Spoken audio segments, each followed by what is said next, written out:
जावेद भाई, अरे फोटो लेना है, अरे फोटो लेना है, जल्दी लो ना, यूं करो ना, ऐसा यूं करो ना, कुछ नहीं। क्या बात है, क्या बात है। माझी यावरती सन्माननीय पदाधिकाऱ्यांना विनंती आहे की स्टेजवर गर्दी करू नका।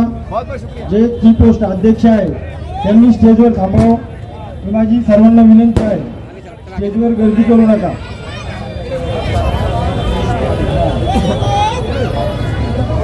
या ठिकाणी वंचित बहुजन आघाडीचे युवक जिल्हा अध्यक्ष सतीश भाऊ गायकवाड, त्यानंतर युवकचे शहर अध्यक्ष मध्यचे संदीप भाऊ जाधव, त्यानंतर सन्मान मनोज वाऊळ, यानंतर या पश्चिमचे शहर अध्यक्ष, त्यानंतर वंचित बहुजन आघाडी जिल्हा अध्यक्ष। हा एवढे स्टेजवर राहतील, बाकी मला विनंती आहे की त्यांनी खाली उतरावं। आपल्या सर्व वंचितच्या कार्यकर्त्यांना विनंती आहे की आपण सगळं खाली उतरा, सगळं खाली उतरा। बाकीचे जेवढे पदाधिकारी असतील ते फक्त तेवढं थांबतील। यानंतर मराठवाड़ा सचिव तैयब जफर साहब उनकी बात आगे करेंगे।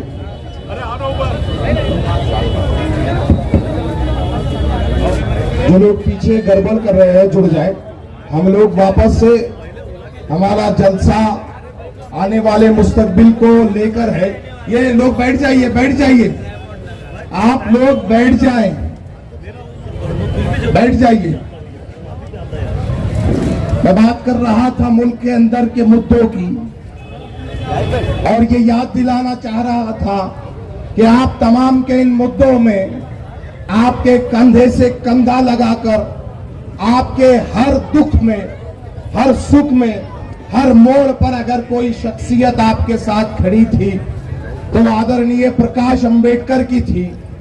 सीएए का मसला आया, आदरणीय बाला साहब ने बंबई को बंद कर दिया। एनआरसी के वक्त बंबई बंद की गई और पूरे मुल्क के अजीज हिंदुस्तान के अंदर जब आकाए नामदार हजरत मोहम्मद सल्लल्लाहु अलैहि वसल्लम की शान में गुस्ताखियां की जा रही थी, तब अगर किसी ने इस महाराष्ट्र की विधानसभा में एक बिल पेश किया पैगंबर मोहम्मद बिल के नाम से, तो उस शख्सियत का नाम भी आदरणीय प्रकाश अंबेडकर था। माशाअल्लाह। अब ये रहने एक मुद्दा जो शहर औरंगाबाद में खास कर प्री प्लानिंग के साथ व्हाट्सएप यूनिवर्सिटी। भाइयों को मेरा अस्सलाम वालेकुम, जय भीम। इस सियासत में मोदी ने पूरे देश को परेशान करके रखा है, और इस बार फिर अगर मोदी चुनकर आया तो इस देश में दलितों का और मुसलमानों का हालात जो होने वाला है, हम तो कई सालों से ये बता रहे कि हमको मोदी को, बीजेपी को, आरएसएस को रोकना है। अगर बीजेपी और आरएसएस को अगर रोकना है तो हमको अफसर खान जैसे उम्मीदवार को चुनकर लाना है, जो आदमी 25 साल से औरंगाबाद म्युनिसिपल कॉर्पोरेशन में कॉर्पोरेटर बोल के 3 बार विरोधी पक्ष नेता बोलकर उनको यहां पर चुनकर दिया गया है। लोगों के काम करने के लिए अफसर भाई रात और दिन एक करते हैं, यह आप सबको पता है। मैं आपको सबको बताना चाहूंगा कि पिछली बार जब राम मंदिर का मसला हुआ, जब दंगल हुई, और दंगल होने के बाद एक ही साइड के लोगों को अरेस्ट किया गया। मैं ये कहना चाहता हूं, केस बनती तो 2 तरफ बनती है। छोटा मोटा झगड़ा भी हुआ तो उसमें क्रॉस कंप्लेंट होती, मगर यहाँ पर उल्टा हुआ। हमारे सिर्फ मुस्लिमन भाइयों को यहाँ पर अरेस्ट किया गया, और जो जो बच्चे अरेस्ट हुए घर में से उठाने का उनको काम किया। इन सब के पीछे ताकत के साथ अगर कोई खड़ा रहा होगा तो हमारे अफसर भाई है, जो पूरी ताकत के साथ यहाँ पर खड़े रहे। इस महाराष्ट्र में बीजेपी ने आरएसएस ने इतना डर पैदा कर दिया था। औरंगजेब के नाम पे अगर कोई बच्चा अपनी मोबाइल पे अगर डीपी रखता है, अगर कोई सोशल मीडिया पे अगर औरंगजेब टीपू सुल्तान का अगर फोटो रखता है तो उसके ऊपर गुनाह दाखिल कर दिया जाता था और कुछ लोग उसको पकड़ के मारते थे। मगर इस देश में डॉक्टर बाबा साहब अम्बेडकर का संविधान है, सबको सभी का अधिकार डॉक्टर बाबा साहब अम्बेडकर ने दिया है। और जब ये मसले चालू थे तो हमारे कायद डॉक्टर आदरणीय बाबा साहब अम्बेडकर सबसे पहले सामने आए। उन्होंने खुलताबाद में जाके औरंगजेब के कब्र पर जाके फूल चढ़ाने के काम किया और जातिवादी लोगों को बताया, इन जातिवादी लोगों को बताया ये देश तुम्हारे बाप का नहीं, ये देश हमारे कानून से चलने वाला संविधान का डॉक्टर बाबा साहब अम्बेडकर का ये देश है। यहाँ का मुसलमान हो या दलित हो, यहाँ का हिंदू हो, इस देश में कोई समाज का लो आदमी अगर है तो उस देश में अगर रहना है तो इस देश के कानून के हिसाब से चलना पड़ेगा। इस देश में आपकी हुकुमशाही हम चलने नहीं देंगे। इस देश में डॉक्टर बाबा साहब अम्बेडकर के पोते जब तक जिंदा है, जब तक इधर के मुसलमान, इधर के दलितों को, इनके बाल को भी धक्का लगाने की इसके माँ के इसमें दम नहीं है। मैं आपको ये बताने आ रहा है। मैं आपको बताना चाहता हूं मेरे भाइयों, पिछली बार भी हमने यहाँ के उम्मीदवार को चुन के लाया। वंचित बहुजन आघाड़ी ने पूरी ताकत के साथ काम किया, किसी से 1 रुपया नहीं लिया। मेरी माँ और मेरी बहनों ने खुद के खर्चे के पैसे उम्मीदवार को दिए, मगर उम्मीदवार ने हमें क्या दिया? ये उम्मीदवार ने हमको क्या दिया? हमको सिर्फ धोखा मिला। उस टाइम में वंचित बहुजन आघाड़ी ने पाठिंबा दिया था, मगर इस बार बाबा साहब अम्बेडकर ने अफसर खान जैसा उम्मीदवार दिया। मैं आप सबसे विनती करता हूं, मैं वोटों की भीख आप सबसे मांगता हूं कि जो डॉक्टर बाबा साहब अम्बेडकर ने हमको मतदान का अधिकार दिया, जो सोच समझकर अगर आज वंचित बहुजन आघाड़ी पूरी ताकत के साथ अफसर भाई के साथ अगर खड़ी है तो मैं चाहता हूं कि मुसलमान भाई भी पूरी ताकत के साथ अफसर भाई को वोट देना चाहिए और इस औरंगाबाद का सरदार अफसर भाई को चुन के रहना चाहिए। मैं आप सबसे वोटों की भीख मांगता हूं मेरे भाइयों, आप ये बात को समझो। सेना और खैरे में एक लड़ाई है, मगर हमारी लड़ाई सीधा सीधा खैरे के साथ अफसर भाई की ये लड़ाई है।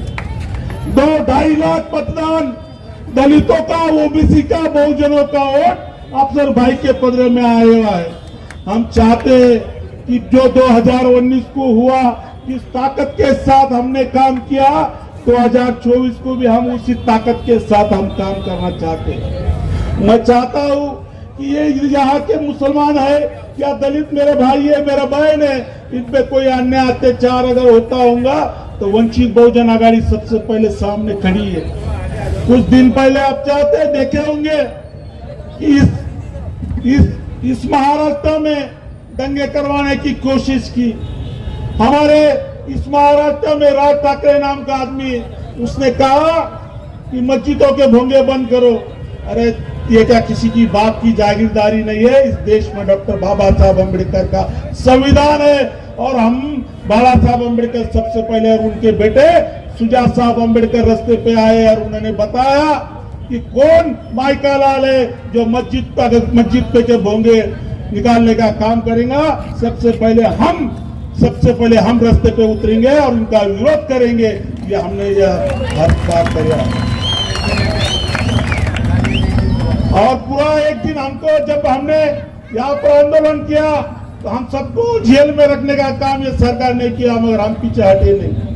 2013 में जब हाउस का काम नहीं हो रहा था मेरे भाइयों, तो जब वंचित बहुजन आघाड़ी ने जाके उस जगह का ताबा लिया, बाबा साहब अम्बेडकर हमेशा हमारे मुस्लिम भाइयों के साथ में। और जब मैं खुद बहुत दिन तक जेल में रहा, ये सरकार को हमने मजबूर किया और आज एक बड़ा हज हाउस ये औरंगाबाद जिले में बना है।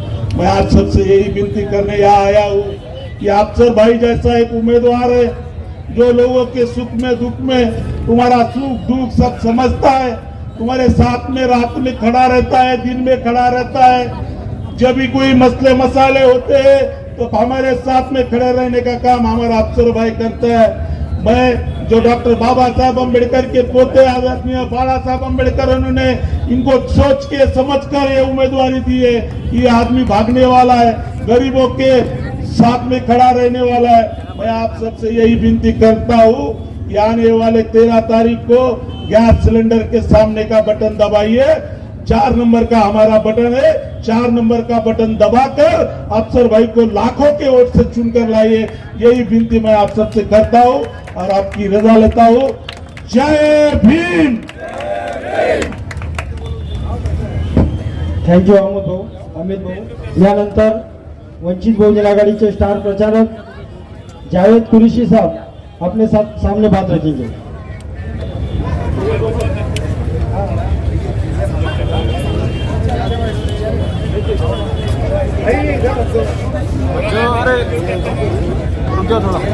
सर पे है पार्लियामेंट के हमारे मुसलमानों के मसाइल जहां थे वहां खड़े हैं, वो मसाइल में कहीं कमी नहीं हुई है। ये सारे वाक़यात हैं, आने वाले वक्त में मुसलमानों पे और क्या आजमाइश आएंगी, क्या हमारे अकायद के जो मसाइल है वो हल होंगे, हमारे बुजुर्गान दीन की बेहुरमती जो करने वाले लोग हैं वो क्या कम होंगे, क्या नबी करीम सल्लल्लाहु अलैहि वसल्लम की शान में जो गुस्ताखियां चालू है वो क्या कम होंगी, क्या हमारे पे मॉब लिंचिंग के मामलात कम होंगे, क्या हमारे साथ इनकाउंटर होने वाले वो इनकाउंटर कम होंगे, या हमारे साथ हमारे खाने पीने के मसाइल पे जो रोक टोक लगाई है वो मसाइल हमारे कम होंगे। ये सारी एक बड़ी लंबी चौड़ी लिस्ट है। जो मदारिस के ऊपर अभी हमले हो रहे हैं क्या वो कम होंगे। तो ये सारे एक लंबी चौड़ी लिस्ट है जो मुसलमानों के मसाइल है। उसके साथ तो ये सारे मसाइल का हल जो है वो पार्लियामेंट का इलेक्शन, और पार्लियामेंट के इलेक्शन में पिछले वक्त में जो लोगों को हमने यहाँ से चुना के दिया था या पार्लियामेंट में उन्होंने हमारी नुमाइंदगी का हक अदा किया या नहीं किया, औरंगाबाद के जो जमीनी मसाइल थे उन जमीनी मसाइलों का उन्होंने हक अदा किया या नहीं किया, ये सारी बातें हैं, ये सारी बातें कहना है। इसलिए शायर ने कहा था कि अमीर शहर से तकरार करके देखते हैं, अमीर शहर से तकरार करके देखते हैं, खिराज देने से इनकार करके देखते हैं। ये रहनुमा तो जागने से नहीं जागे, चलो अवाम को बेदार करके देखते हैं। तो अजीज तरीन साथियों, हम आप लोगों को बेदार करने के लिए आए हैं कि जो माजी में हमसे गलतियां हुई है क्या वो गलतियों को हम यहाँ पर दोहराएंगे या उसको हम सुधारेंगे। यही चंद कलमात, चंद गुजारिशात आप लोगों के बीच में लेके हम आए हैं। यहाँ पर हम देख रहे हैं कि औरंगाबाद के मसाइल में डीपी प्लान का मसला हमारे सामने खड़ा है। हमारे घरों के बीच में से रोड निकल रही है। इस मसाइल पर वो कायदीन क्यों खामोश बैठे हैं जिनको हमने शहादत दे के वोट दे के अपना रहनुमा चुना था। हम देख रहे हैं कि एक कटकट गेट का मसला आया है, मिनी प्रॉपर्टी का मसला आया, दौलताबाद के अंदर बड़े जमीनों के मसाइल आए कि मिनी प्रॉपर्टी के अंदर 5000 मुसलमानों के घरों के ऊपर लटकती तलवार चल रही है। ये तलवार वो मुसलमान लोगों के घरों पे से निकलेगी कि नहीं निकलेगी, ये सारे मसाइल हमारे सामने। हम देख रहे हैं कि वक्फ बोर्ड के मसाइल हैं हमारे सामने। वक्फ बोर्ड के member automatically member of parliament और मेंबर ऑफ असेंबली होते हैं। उन्होंने वो वक्फ बोर्ड के मसाइल में गरीब मुसलमानों को क्या दिया, ये सारे मसाइल हमको देखने के। आज हमको सवाल करने का मौका है, उनको जवाब देने का मौका है, और हम सवाल करेंगे और उनसे जवाब मांगेंगे कि हमारे मसाइल थे तो हल हुए या नहीं हुए। पिछली वक्तों में हमने देखा कि वक्त की जमीनें जो थी उसमें कुछ जो है ना पंचक्की के सामने एक कॉलोनी बनी हुई अफसर खान के वार्ड में आती है, वहां पर गरीब मुसलमानों को प्लॉट देके घर बनाया गया। तो ऐसी कितनी वक्फ बोर्ड की जमीनें हैं, उन पे गरीबों को बसाया गया या नहीं बसाया गया। और ये अमीर मुसलमानों ने अपनी जायदाद वक्फ को जो दी थी वो इसलिए दी थी कि गरीब मुसलमान जो अपना घर नहीं बना सकता था वो वक्फ बोर्ड पे अपना घर बनाए। बहुत सारा पानी दे दो। वो वक्फ बोर्ड पे अपना घर बनाए, लेकिन इसके ऊपर कुछ नुमाइंदगी हुई, कुछ गरीब मुसलमानों को घर मिले या नहीं मिले, ये सवालात है जो उठाना बाकी है। क्या हमारे पानी का मसला हल हुआ? 10 साल जिन कायदीन को हमने गले से लगाया, 10 साल जिनके ऊपर हमने मोहब्बतें निछार की, क्या वो हमारे पानी के मसाइल भी हल कर सके? जिन कारपोरेटरों को जी जान से हमने चुना के दिया, वो 2 दिन का पानी 10 दिन में कैसा आ रहा है? इस पे हमारी तवज्जो है या नहीं है कि 10 दिन का पानी कैसा आ रहा है? कौन पूछेगा? हम पूछेंगे। हमने शहादत दी थी 19 में, तो हम पूछेंगे कि ये 10 से 12 दिन पानी क्यों आ रहा है? कौन पूछे? हम पूछेंगे। और अब आए अगर वो, तो पूछो उनसे। हजरत उमर में वो खातून ने ऐसा गिरबान पकड़ी थी कि बताओ हजरत उमर, ये 2 तैबन आपके पास कहां से आ गए? तुम्हें तो माले गनीमत में एक ही मिला था, ये दूसरा कहां से आया? उस खातून की जुर्रत को, उसकी सुन्नत को जिंदा करो। ये वक्त का वो खलीफा जिसको नबी करीम सल्लल्लाहु अलैहि वसल्लम ने कहा था कि अगर मेरे बाद कोई नबी होता तो हजरत उमर होते।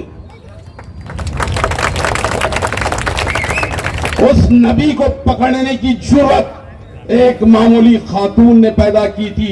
उस जुर्रत को हमको पैदा करने का है। आए तो पूछो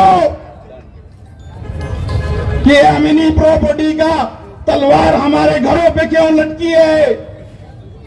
आए तो पूछो ये डेवलपमेंट प्लान जो गुजरा वो आपकी नजरों में था या नहीं था? आपकी नजरों से गुजरा या ना गुजरा? पूछो।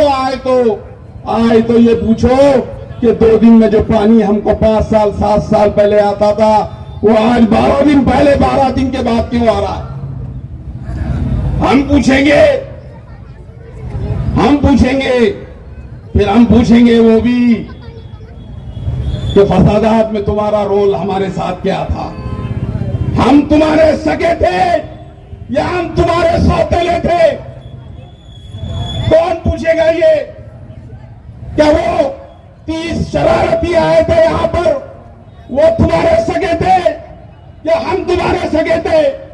हम गली गली घूम रहे थे या वो गली गली घूम रहे थे? कौन करेगा ये सवाल? क्या गुलाम है हम?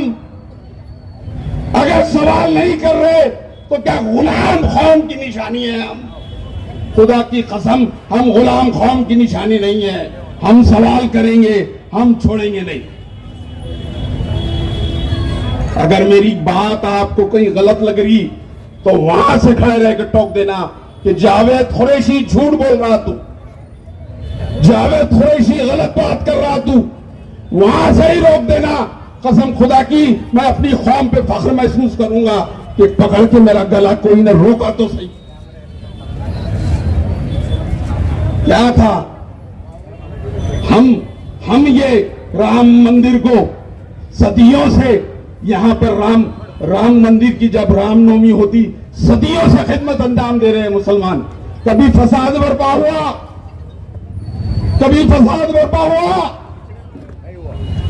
फिर वो कौन शरारती था? वो कौन मक्कार था? रहमानिया कॉलोनी, इसमें वंचित बहुजन अघाड़ी की तरफ से जो सभा होने जा रही है, उसमें मेरे स्टेज पे साहब आए दग्गू पटेल,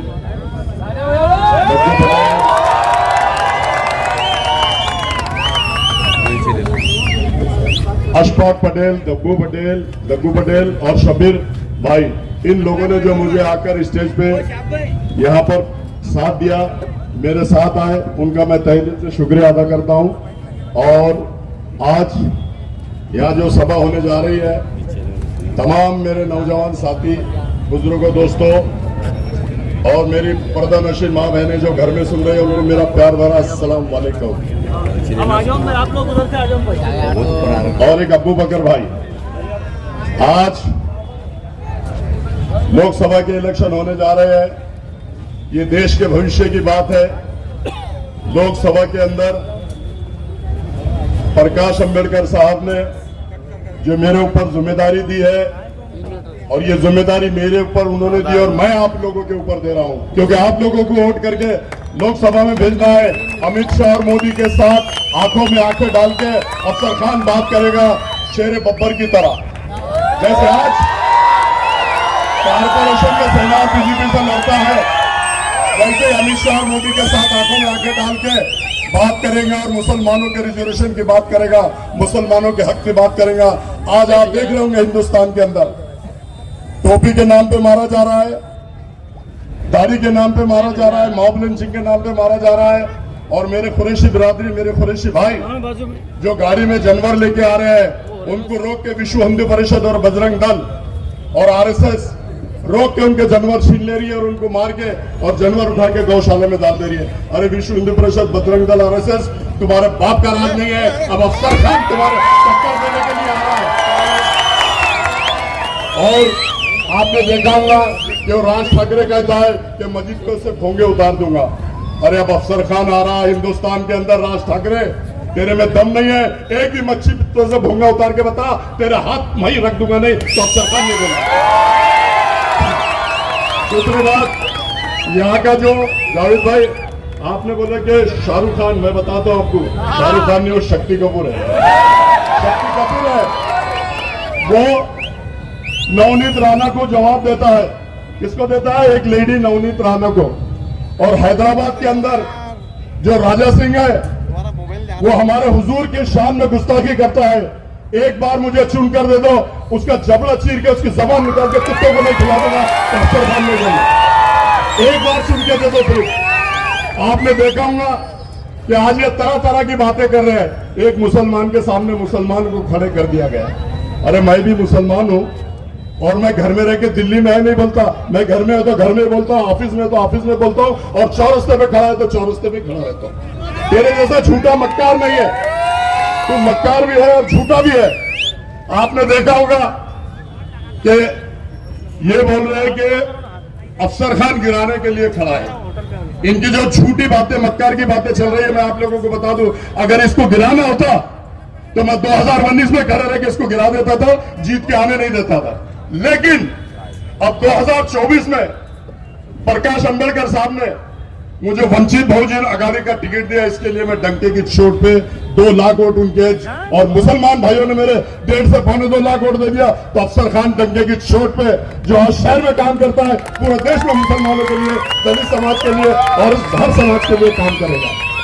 मैं आपको बता दूं, ये हैदराबाद में जब से इनकी पार्टी है 50-60 साल, 60-70 साल, ये सिर्फ 9 उम्मीदवार वहां खड़े करते हैं और 9 में 4 मुसलमान के खिलाफ 4 मुसलमान देते हैं कि भाई ये रूल इनको लागू नहीं है, हमको लागू है।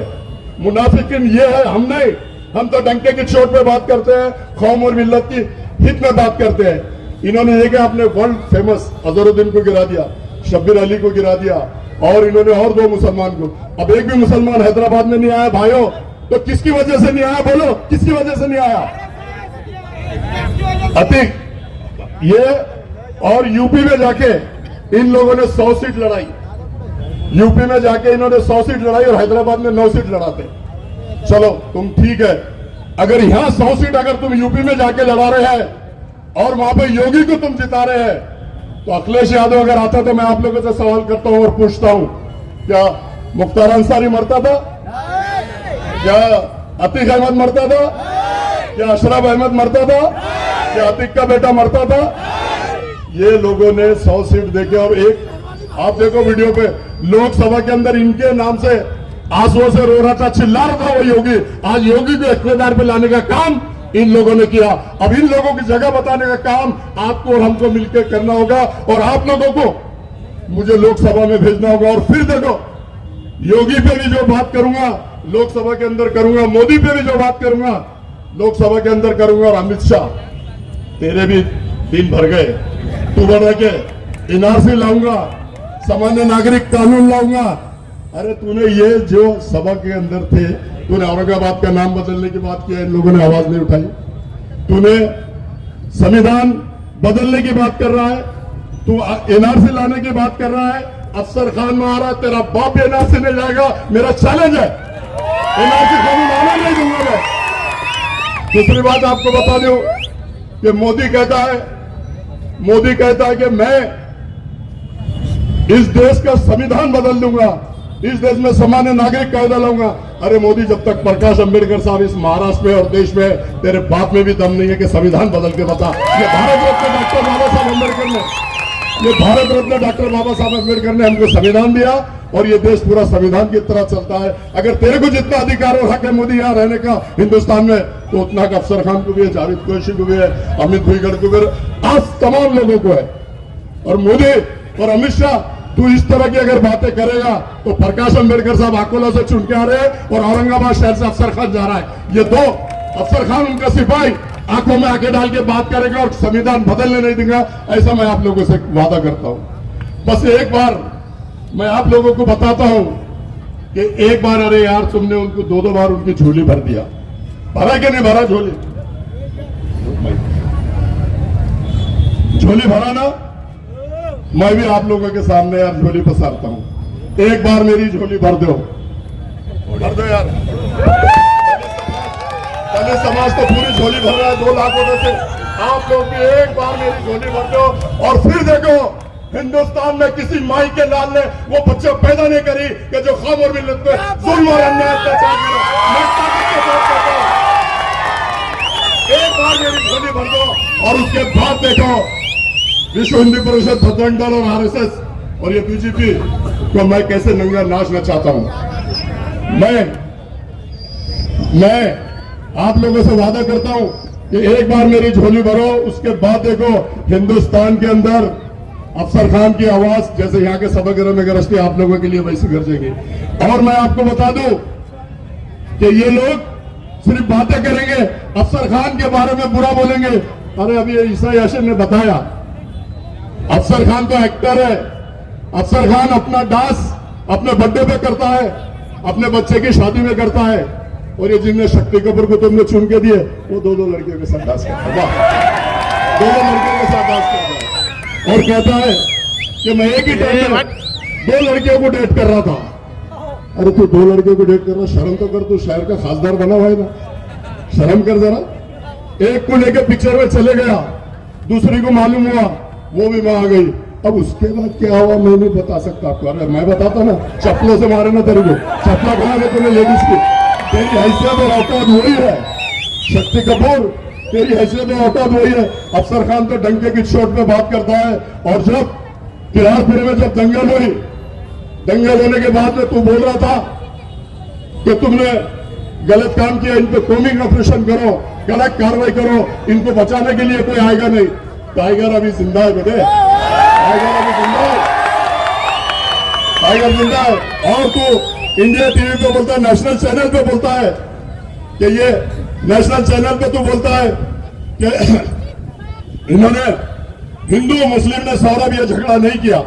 सौरभ ये हिंदू मुस्लिम का झगड़ा नहीं है, सिर्फ मुसलमान के बच्चों ने आके बटन के नशे में पूरी पुलिस की गाड़ियां जलाई और पथराव करा। अरे तेरे में दम है नहीं, तू बोल सकता था यहाँ के अगर बच्चे 4 है तो 40 वहां के गाड़े पे आए, 40 लोगों को तूने अंदर कराना था, और तू बोला 500 लोग मुसलमान अंदर जाएंगे। अरे तू मुसलमानों की लीडर कर रहा कि उन लोगों की लीडर कर रहा, दूसरे समाज के लोगों की। मुसलमानों के वोटों पे तू खासदार बना, दलित समाज के वोटों पे तू खासदार बना, और दोनों पे जुल्म अन्याय अत्याचार हो रहा, और तू बोला कि मुसलमान के बच्चों ने करे। तू है तेरी जिंदगी पे, अगर तू जिनके वोट लेता और उन्हीं को अंदर कराता, तू अंदर कराने का काम कर, अफसर खान सबको बाहर लाने का काम कर। अफसर खान कौम और मिल्लत के लिए बना है, अफसर खान कौम और मिल्लत के लिए काम करता है। पिछले 25 साल से 3 मस्जिदें टूट रही थी, आप लोगों ने देखा होगा। अफसर खान ढाल की तरह मस्जिदों के भी सामने खड़ा, और कोर्ट के अंदर भी मां बहनों से वादा किया कि जब तक कि एक बच्चा आपके घर नहीं पहुंचाऊंगा, मैं कोर्ट का दामन नहीं छोड़ूंगा और अल्लाह के फजलो करम से ये तो बड़ा था 6 महीने छूटेंगे नहीं, ऐसी कल में लगी हुई है। अल्लाह के फजलो करम से अल्लाह ने सुना, अफसर का दिल जानता और अल्लाह जानता। 1 महीने के अंदर सब बात से बाहर है, 1 महीने में ये अल्लाह ने कहा। रमजान के महीने में मेरी माँ बहने रो रही थी, चक्कर खा के गिर रही थी, तब तू कहां बैठा था? टेरिस पे पार्टियां कर रहा था। तो इनके ऊपर सुन के आया, उनका अध्यक्ष बोला कि मुंबई में एंजॉय करो, फालूदा पियो। वाह भाई वाह, माँ बहने चक्कर खा के गिर रही और तुम फालूदे पी रहे और एंजॉय कर रहे। और हयात लेके चलो, हयात लेके चलो, कायनात लेके चलो। चलो तो प्रकाश अंबेडकर साहब, खाली कौम और दलित समाज और पूरे देश को साथ में लेके चलो। अल्लाह हाफिज, खुदा हाफिज। 3 तारीख को, 13 तारीख को मेरी निशानी है गैस सिलेंडर।